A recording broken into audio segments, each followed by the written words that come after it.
بسم اللہ الرحمن الرحیم۔ ہر طرح کی تعریف اور حمد و ثنا اللہ تعالیٰ ہی کے لیے ہے، اور لاکھوں کروڑوں درود و سلام اللہ کے حبیب حضرت محمد صلی اللہ علیہ وآلہ وسلم کی ذات اقدس پر۔ السلام علیکم۔ کتاب دینیات مصنف مولانا سید ابوالعلا مودودی، باب اسلام، عنوان اسلام کے فائدے، یہ ہیں کفر کے نقصانات۔ آؤ اب ایک نظر یہ بھی دیکھو کہ اسلام کا طریقہ اختیار کرنے میں کیا فائدہ ہے۔ اوپر تم کو معلوم ہو چکا ہے کہ اس جہاں میں ہر طرف خدا کی خدائی کے نشانات پھیلے ہوئے ہیں۔ کائنات کا یہ عظیم الشان کارخواہ جو ایک مکمل نظام اور ایک اٹل قانون کے تحت چل رہا ہے، جو اس بات پر گواہ ہے کہ اس کا بنانے والا اور چلانے والا ایک زبردست فرما روا ہے جس کی حکومت سے کوئی چیز سرتابی نہیں کر سکتی۔ تمام کائنات کی طرح خود انسان کی فطرت بھی یہی ہے کہ اس کی اطاعت کرے، چنانچہ بے سمجھے وہ رات دن اس کی اطاعت کر ہی رہا ہے، کیونکہ اس کے قانون قدرت کی خلاف ورزی کر کے وہ زندہ ہی نہیں رہ سکتا۔ لیکن خدا نے انسان کو علم کی قابلیت، سوچنے اور سمجھنے کی قوت اور نیک و بد کی تمیز دے کر ارادے اور اختیار میں تھوڑی سی آزادی بخش دی ہے۔ اس آزادی میں دراصل انسان کا امتحان ہے، اس کے علم کا امتحان ہے، اس کی عقل کا امتحان ہے، اس کی تمیز کا امتحان ہے، اور اس بات کا امتحان ہے کہ اسے جو آزادی عطا کی گئی ہے اس کو وہ کس طرح استعمال کرتا ہے۔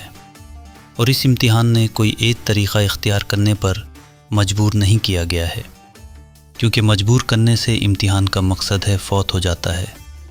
تم سمجھ سکتے ہو کہ امتحان میں سوالات کا پرچہ دینے کے بعد اگر تم کو ایک خاص جواب دینے پر مجبور کر دیا جائے تو ایسے امتحان سے کوئی فائدہ نہ ہوگا۔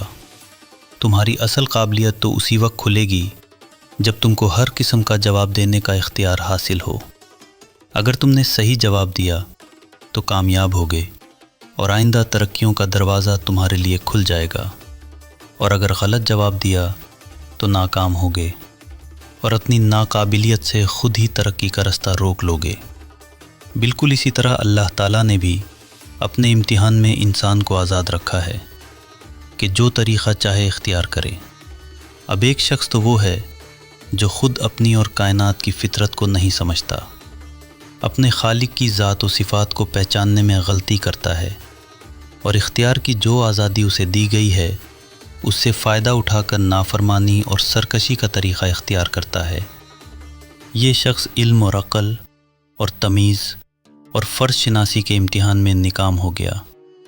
اس نے خود ثابت کر دیا کہ وہ ہر حیثیت سے اندھی درجے کا آدمی ہے، لہٰذا اس کا وہی انجام ہونا چاہیے جو تم نے اوپر دیکھ لیا۔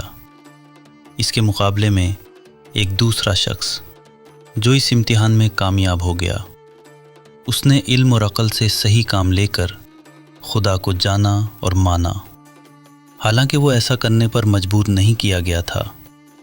اس نے نیک و بد کی تمیز میں بھی غلطی نہ کی اور اپنے آزاد انتخاب سے نیکی ہی کو پسند کیا، حالانکہ وہ بدی کی طرف بھی مائل ہونے کا اختیار رکھتا تھا۔ اس نے اپنی فطرت کو سمجھا، اپنے خدا کو پہچانا، اور نافرمانی کا اختیار رکھنے کے باوجود خدا کی فرمان برداری ہی اختیار کی۔ اس شخص کو امتحان میں اسی وجہ سے تو کامیابی نصیب ہوئی کہ اس نے اپنی عقل سے ٹھیک کام لیا، آنکھوں سے ٹھیک دیکھا، کانوں سے ٹھیک سنا، دماغ سے ٹھیک رائے قائم کی، اور دل سے اسی بات کی پیروی کا فیصلہ کیا جو ٹھیک تھی۔ اس نے حق کو پہچان کر یہ بھی ثابت کر دیا کہ وہ حق شناس ہے، اور حق کے آگے سر جھکا کر یہ بھی دکھا دیا کہ وہ حق پرست ہے۔ ظاہر ہے کہ جس شخص میں یا صفات موجود ہوں اس کو دنیا اور آخرت دونوں میں کامیاب ہونا ہی چاہیے۔ وہ علم اور عمل کے ہر میدان میں صحیح راستہ اختیار کرے گا، اس لیے کہ جو شخص ذات خداوندی سے واقف ہے اور اس کی صفات کو پہچانتا ہے، وہ دراصل علم کی ابتدا کو بھی جانتا ہے اور اس کی انتہا کو بھی۔ ایسا شخص کبھی غلط راستوں میں بھٹک نہیں سکتا، اس کا پہلا قدم بھی صحیح پڑا ہے، اور جس آخری منزل پر اسے جانا ہے اس کو بھی وہ یقین کے ساتھ جانتا ہے۔ اب وہ فلسفیانہ غور خوض سے کائنات کے اسرار سمجھنے کی کوشش کرے گا، مگر ایک کافر فلسفی کی طرح کبھی شکوک و شبہات کی بھول بھولیوں میں گم نہ ہوگا۔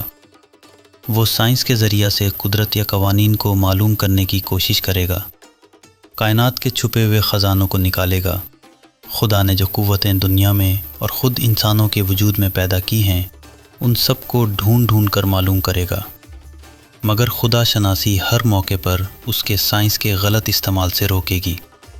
وہ کبھی اس غلط فہمی میں نہ پڑے گا کہ میں ان چیزوں کا مالک ہوں، میں نے فطرت پر فتح پا لی ہے، میں اپنے نفع کے لیے سائنس سے مدد لوں گا، دنیا کو زیر و زبر کر دوں گا، لوٹ مار اور کشت و خون کر کے اپنی طاقت کا سکہ سارے جہاں میں بٹھا دوں گا۔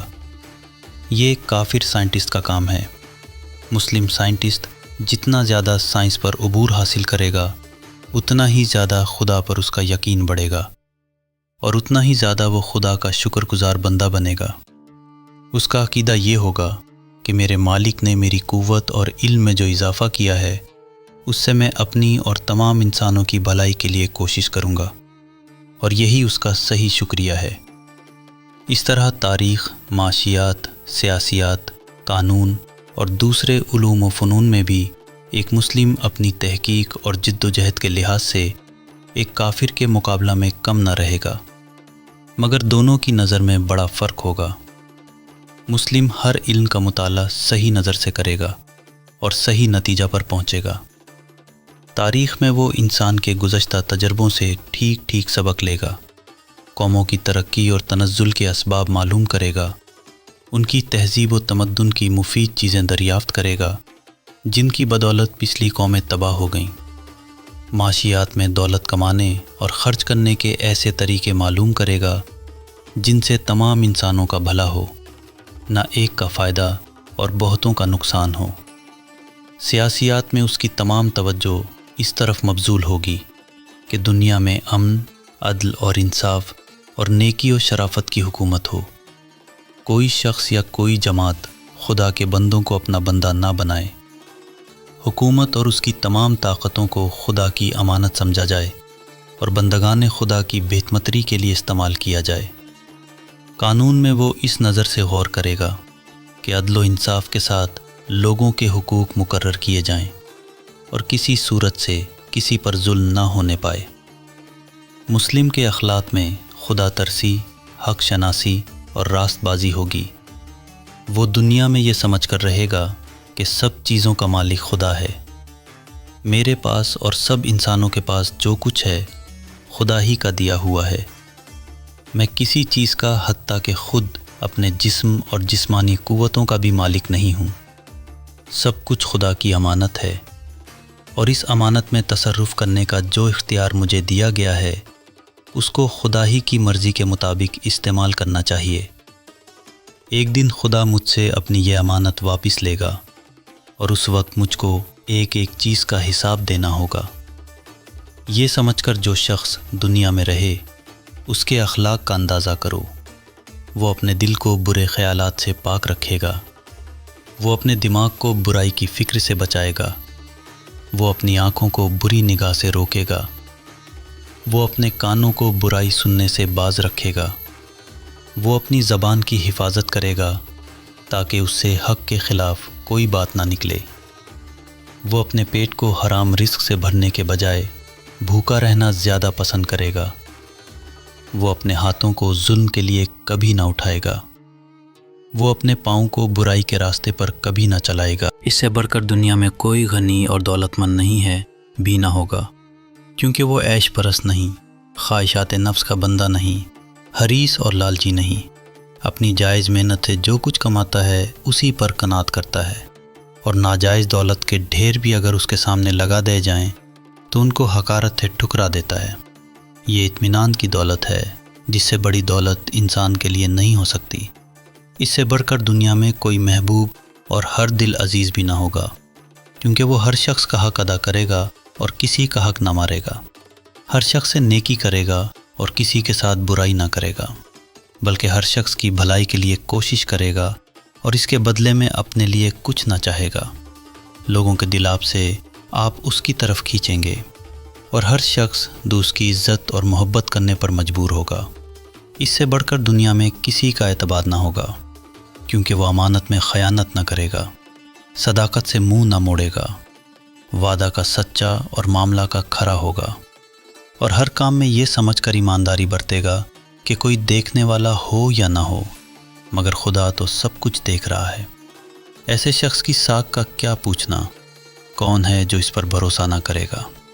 ایک مسلم کی سیرت کو اچھی طرح سمجھ لو تو تم کو یقین آ جائے گا کہ مسلم کبھی دنیا میں ذلیل اور محکوم اور مغلوب بن کر نہیں رہ سکتا، وہ ہمیشہ غالب اور حاکم ہی رہے گا، کیونکہ اسلام جو صفات اس میں پیدا کرتا ہے اس پر کوئی قوت غالب نہیں آ سکتی۔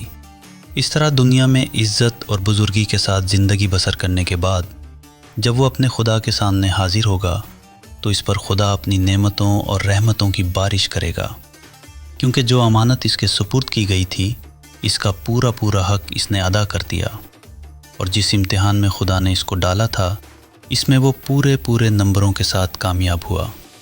یہ ابدی کامیابی ہے جو دنیا سے لے کر آخرت تک مسلسل چلی جاتی ہے اور کہیں اس کا سلسلہ ختم نہیں ہوتا۔ یہ اسلام ہے، انسان کا فطری مذہب۔ یہ کسی قوم اور ملک کے ساتھ خاص نہیں، ہر زمانے اور ہر قوم اور ہر ملک میں جو خدا شناس اور حق پسند لوگ گزرے ہیں ان سب کا یہی مذہب تھا۔ وہ سب مسلم تھے، خواہ ان کی زبان میں اس مذہب نام اسلام ہو یا کچھ اور۔